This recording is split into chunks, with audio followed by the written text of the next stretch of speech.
Muy buenas tardes a todas y a todos. Les agradezco hoy, miércoles 5 de agosto, en nuestro programa Regreso a Clases, desde aquí, desde Palacio Nacional, su presencia. A partir del anuncio que hizo el señor presidente el lunes en la mañana en su conferencia de prensa, han llegado muchas preguntas, muchos comentarios a través de las redes sociales, del servicio de atención telefónica Educatel y de correo electrónico de la Secretaría, preguntando detalles, dudas sobre el regreso a clases, y por eso es que tenemos todas estas formas de contacto.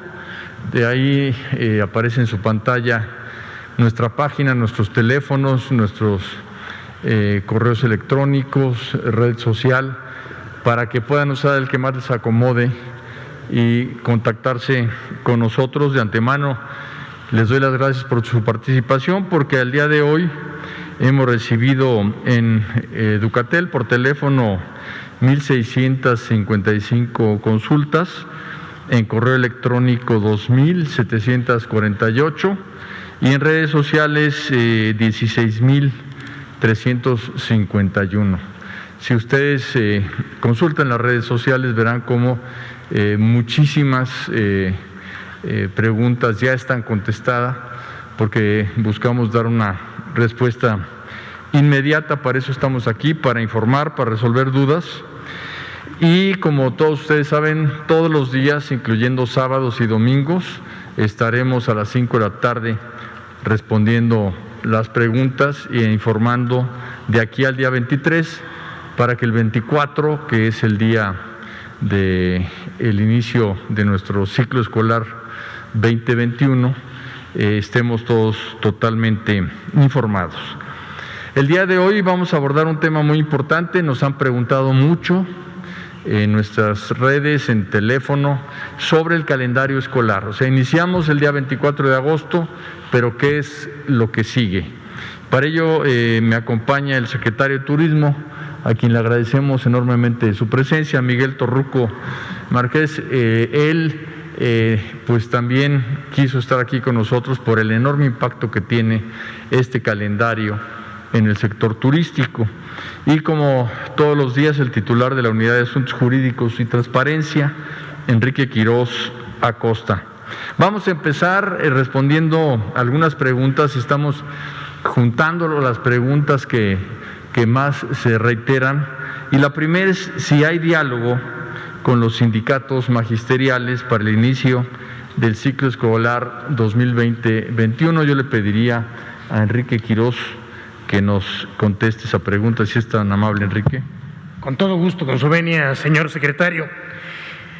En efecto, las autoridades educativas del país mantienen comunicación constante y permanente y de manera periódica con los dirigentes sindicales de la educación para atender y muy diversos asuntos que son de interés del sector magisterial.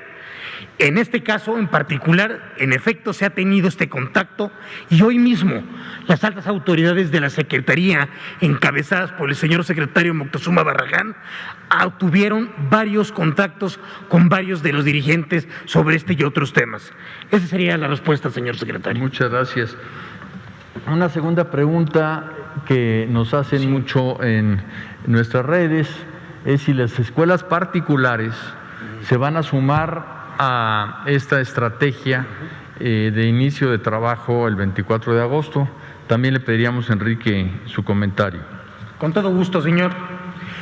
Como parte integrante del sistema educativo nacional, las escuelas particulares con autorización de validez oficial de estudios deben seguir las mismas disposiciones educativas que emitan las autoridades en esta materia, tanto federal como locales. Y así es el caso de sujetarse al calendario escolar respectivo en todo el territorio nacional, tal como lo establece el artículo 149 de la propia Ley General de Educación, señor secretario. Muchísimas gracias. El tercer punto es si va a continuar la Secretaría de Educación Pública con el proceso de capacitación magisterial, y la respuesta es que sí. Recordemos que con las modificaciones del artículo 3º constitucional y la Ley General de Educación se consideran a las maestras, a los maestros como agentes de transformación social, y en esta pandemia pues tenemos en ellos un gran aliado para poder trabajar a distancia. La mayoría de los maestros mantienen la relación con las alumnas y los alumnos, y también estamos preveyendo, y ahorita lo vamos a ver en el calendario escolar, tiempos para la capacitación magisterial, para su formación y para que salgamos con más conocimientos de esta pandemia. Si quisieran poner el calendario, yo pasaría a explicarlo porque tiene muchos puntos de interés. Este calendario que estamos presentando, estamos hablando de que el día 24 se inicia las clases, es el inicio del ciclo escolar formal, no es una capacitación emergente, es el inicio de clases con validez oficial, de ahí la importancia de poderlo seguir. Desde el día 6 se va a iniciar un proceso ordinario de inscripciones para todos los que así lo deseen, para las escuelas públicas, que va a durar hasta el día 11 de septiembre. Aquí ya va a ser un proceso extraordinario, pero quisimos ampliar el lapso para que haya mayores posibilidades de inscripción. En cuanto a esto del 10 al 14, precisamente vamos a tener capacitación magisterial previa al inicio de clases. Del 17 al 21 son 5 días de consejo técnico escolar para preparar el curso. Todo esto va a ser en línea, no va a ser presencial. Iniciado el curso, tenemos otros días de capacitación magisterial. Fue un éxito todo el esfuerzo que se hizo en capacitación en herramientas digitales, y vamos a continuar con esa capacitación 1 hora al día para maestras, maestros, alumnos que quieran participar en esta capacitación desde su casa, e incluso madres y padres de familia podrán inscribirse. El día 16 de septiembre pues es día de asueto, no tenemos que explicar por qué, es realmente una de las fiestas nacionales más importantes, entonces no se trabaja. Nos vamos a octubre, y el primer viernes de octubre hay otro consejo técnico escolar en donde no hay clases para las alumnas y los alumnos. En noviembre estamos hablando de que no se trabaja en las escuelas el día 2 de noviembre, y de acuerdo a la Ley Federal de Trabajo, el día 20 de noviembre se celebra el primer lunes previo, esto es el 16 de noviembre, y estamos dando el día 13 de noviembre como una cosa totalmente novedosa para el magisterio. Una de las cosas que más nos ha solicitado el magisterio es tener tiempo para la descarga administrativa. Los maestros y las maestras del 24 al 27 van a darle las boletas de evaluación a las madres y padres de familia. Entonces el día 13 va a ser un día donde no va a ser laborable desde el punto de vista escolar, para que las maestras y los maestros tengan este día de descarga administrativa. Es una cuestión novedosa, es la primera vez que se hace en el calendario escolar, pero lo merecen nuestras maestras y maestros para poder hacer esta descarga administrativa, de manera que el día 13 no se trabajará. En cuanto a diciembre, estamos viendo que el día 11 hay Consejo Técnico Escolar, el viernes 11, e inician las vacaciones de diciembre el sábado 19, la semana del 21 al 25 no es laborable, del 28 al 1 tampoco, y la semana de enero, que incluye Reyes, los días jueves y viernes, iniciaremos el año también con Consejo Técnico Escolar, que es la forma en que se pueden planear todo el trabajo escolar. Tampoco habrá clases, de manera que se regresa el 10 de enero en esta ocasión. En el caso de febrero, tenemos el lunes 1 de febrero, también como asueto. Esto corresponde a que, de acuerdo a la Ley Federal del Trabajo, el viernes 5 se celebra el primer lunes previo, por lo cual ese día no se va a trabajar.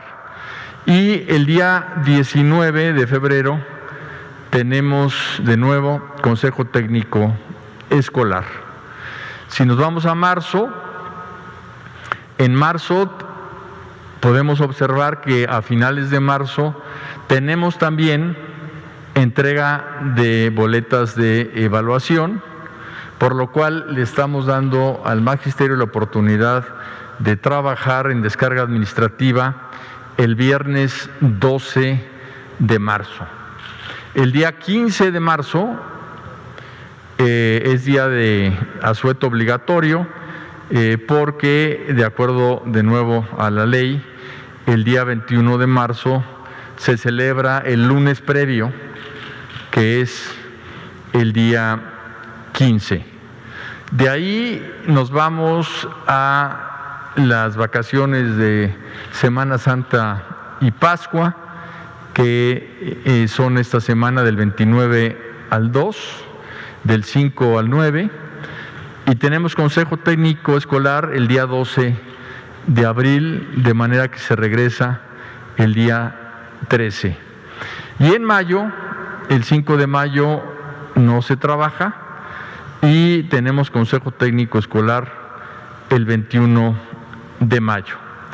En junio vemos cómo se va a concluir el año en julio con la entrega de boletas, por lo cual, de nuevo, una semana antes, como lo hicimos en noviembre y en marzo, vamos a dar un día de descarga administrativa al magisterio, que va a ser el 28 de junio, y el día 25 habrá Consejo Técnico Escolar. El ciclo escolar, que inicia el 24 de agosto, concluye el día viernes 9 de julio.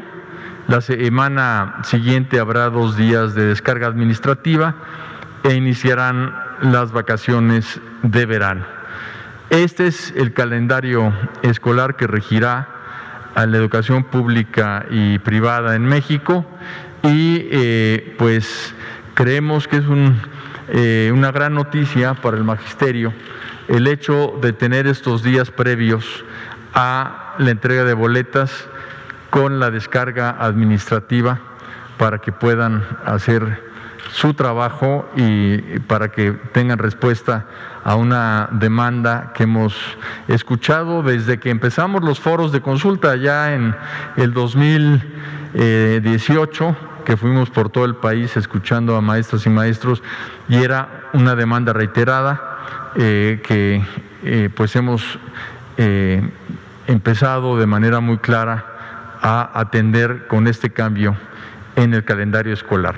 Todo el calendario escolar nos lleva a 190 días efectivos de estudio y de trabajo, que es un calendario muy sólido, porque son los días que precisamente se había planeado que estuviesen trabajando las niñas y los niños. No cuenta ni los consejos técnicos escolares ni la descarga administrativa en estos 190 días. Son 190 días efectivos de clase.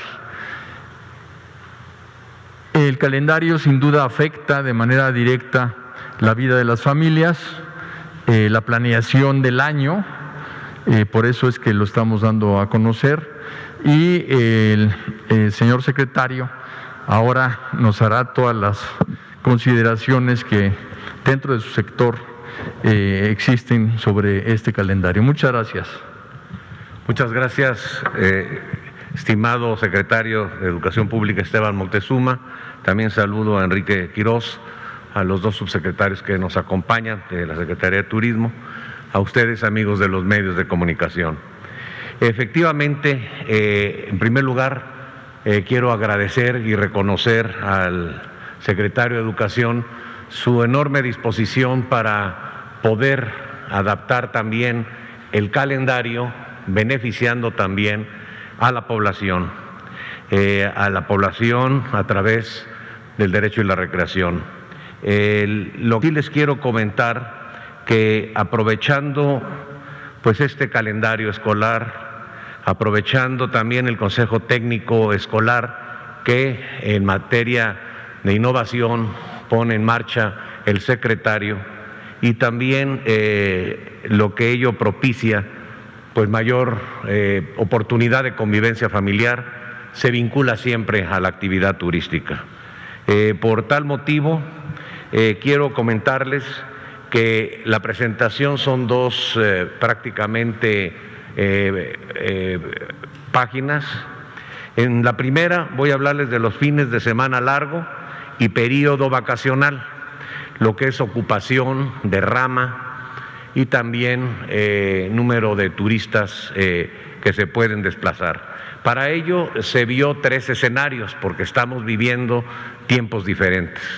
La pandemia ha hecho cambiar pues prácticamente la forma de hacer turismo, y sobre todo tenemos que tener en cuenta los tres escenarios de acuerdo al semáforo. Por tal motivo, en materia de fines de semana largos y periodos vacacionales, el resumen general de los 5 puentes cortos, llamémoslo día de asueto, porque está mal dicho puente, no es puente, es día de asueto, que se logra canalizar, en lugar de que sea un miércoles que nos hace favor de canalizarlo un viernes o un lunes, propicia pues un día de asueto que beneficia a la unidad familiar, y lo que son los 3 puentes largos. En materia de ocupación, a partir de septiembre, si consideramos la forma más optimista de acuerdo a las circunstancias actuales, la ocupación hotelera ascenderá de 29 a 42% de ocupación, que permitirá una llegada total del orden de 5.409.000 turistas a hoteles, con una derrama aproximada de 11.853 millones de pesos. En el escenario del semáforo amarillo, la ocupación varía entre 20 y 29.15%, y esto dará como consecuencia una afluencia de 3.728.000 turistas a hoteles, con la correspondiente derrama de 8.169 millones de pesos. Y pues el peor escenario sería de mantenerse el semáforo naranja, la ocupación varía de 13.2% a 18.2%. Considerando también el escenario más adverso, esto repercutiría no solo en la llegada tan solo de 2.362.000 turistas a hotel, sino también con una mínima derrama de 5.177 millones de pesos. Ahora bien, en la siguiente hacemos un resumen quitando el periodo vacacional largo y solamente enfocándonos a los fines de semana largos y el periodo vacacional. Aquí hay un cambio. En resumen, los 5 puentes largos y los días de asueto, que también se da en 3 oportunidades de viaje, a los periodos vacacionales, daría una ocupación en semáforo verde que iría del 29 al 55.3% en una llegada total de 38 millones de pesos. También en materia de turistas a hotel, millones de turistas a hotel, con una derrama de 83.651 millones de pesos. Si nos vamos al semáforo amarillo, la ocupación hotelera varía entre 20 y 40%, con una afluencia de 27 millones de turistas a hotel y una derrama de 59.375 millones de pesos. Y el peor escenario de tener el semáforo naranja, la ocupación varía de 13.2 a 28.8, considerando también un escenario adverso que repercutiría tan solo en la llegada de 17.600.000 turistas a hotel, con una pequeña derrama de 38.788 millones de pesos. En síntesis, les recuerdo que si hablamos del turismo interno, es fundamental, que es lo primero que vamos a detonar, y sería muy importante que cuando menos nos fuéramos al escenario medio. Eso depende de la evolución de la epidemia y sobre todo de los colores que estén para poder ser más certeros en lo que son la ocupación, la derrama y el número de turistas hospedados en hotel. Muchísimas gracias, señor secretario. Pasamos a preguntas y respuestas, por favor. ¿Sí? Gracias. Sí, buenas tardes. Juan Carlos Machorro, reportero de AM de Querétaro. Secretario Torruco, ¿qué tanto estima usted que el turismo tardará en recuperarse para tener un turismo masivo, como se decía, en la vieja normalidad? Y lo de este comentario que el presidente, no sé si se malentendió hace meses, de la cuestión de los fines de semana, quitarlos, ¿eso queda totalmente descartado ya por este escenario que vivimos hoy? Y si me permite rapidísimo, el secretario Moctezuma, sé que la educación es un factor esencial para este país. ¿De alguna forma la educación va a verse beneficiada con la entrada del TEMEC, con mayor capacitación de maestros en el extranjero, intercambio de becas o algo? O sea, ahora sí que la educación, ¿le va a servir de algo el TEMEC? Muchas gracias. Gracias. Yo voy a contestar el tema de los fines de semana largos. Nos rige la Ley Federal del Trabajo. Y el día de hoy está vigente con unos días de asueto que son los que se tienen que programar. El señor presidente ha pedido hacer una reprogramación de esos días para que se celebren en el día original del evento histórico. Por ejemplo, el 20 de noviembre, que actualmente se celebra el 16, él quiere que se celebre pues el día de la Revolución Mexicana. Una vez que cambie la Ley Federal del Trabajo, nosotros tendríamos que hacer un ajuste en el calendario escolar para que en vez de descansar el lunes, se celebre y se descanse el viernes. De los únicos, estamos hablando de 3 días nada más que ocupa esta modificación. 2 de ellos caen en viernes, de manera que no afecta casi en nada el tema del calendario, y uno cae en domingo. Entonces, en el momento en que cambie la ley podremos cambiar el calendario, pero hoy nos regimos por la ley vigente como debe de ser. Y conforme al TEMEC, obviamente, pues hay todo un tema muy importante de desarrollo económico, de desarrollo cultural, de desarrollo en las inversiones, en las relaciones que hay entre los países, entre Canadá, Estados Unidos y México, y sin duda esto afecta de manera directa la investigación, el desarrollo, la relación entre las universidades, la capacitación, el intercambio de tecnología. Sin duda es algo muy favorable para la educación. Conforme a la pregunta de cuánto se recuperará, Calculamos que puede ser en el 2023 tener los mismos niveles que teníamos al cierre del 2019, que fueron 45.2 millones de turistas de internación y una derrama de 24.600 millones de dólares, es decir, con un crecimiento ya posterior de cerca del 9-10% para el 2024. Muy bien. ¿Continuamos? Gracias, buenas tardes. Muy buenas tardes. Buenas tardes. Iris Velázquez, del periódico Reforma. Me gustaría que se abundara un poquito más acerca de esta comunicación con integrantes de la CENTE. ¿Cuál es su opinión acerca de este rechazo a Aprende en Casa 2? Ellos dicen que no es opción para ellos y van a implementar su propio modelo educativo. ¿Cuál es su opinión y también cuándo es que van a reunirse con los dirigentes de la CENTE y del CENTE? Y también preguntarle, algunos docentes en las redes sociales han indicado que se les hicieron cobros indebidos para apoyos altruistas, niños con cáncer y de bajos recursos, pero ellos no lo autorizaron y se les hizo un cargo domiciliario. ¿Ustedes saben de eso? Y bueno, ¿cuáles son las acciones?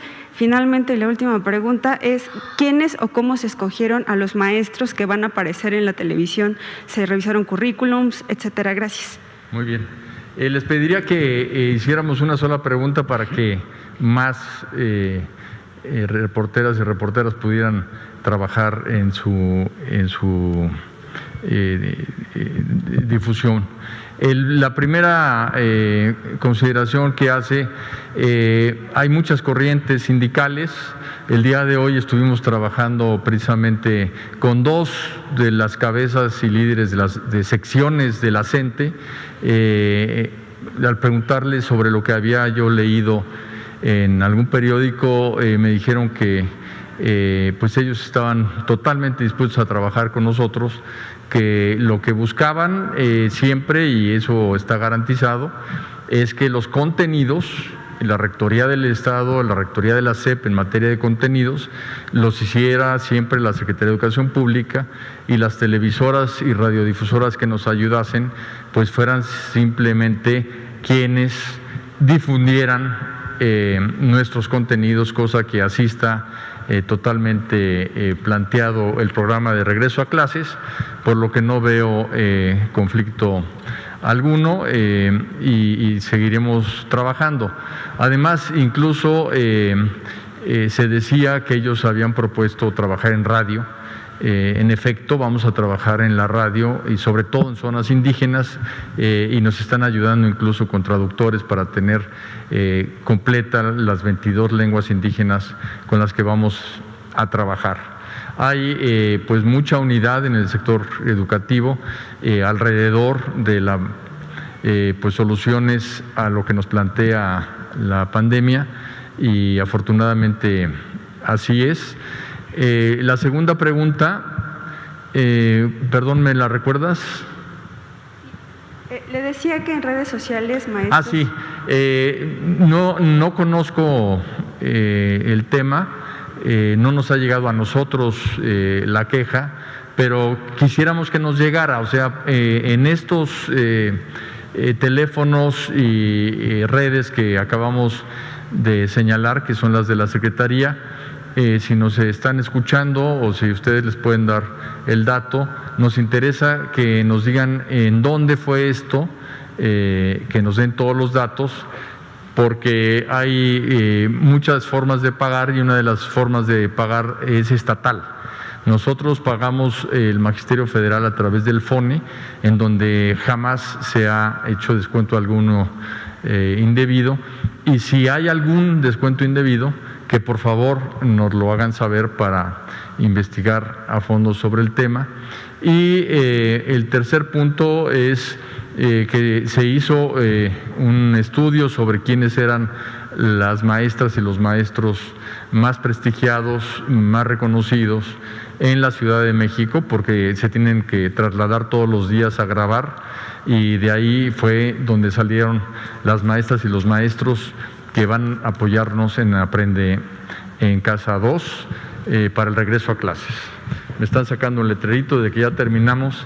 Nos vemos mañana a la misma hora y muchísimas gracias a todas y a todos.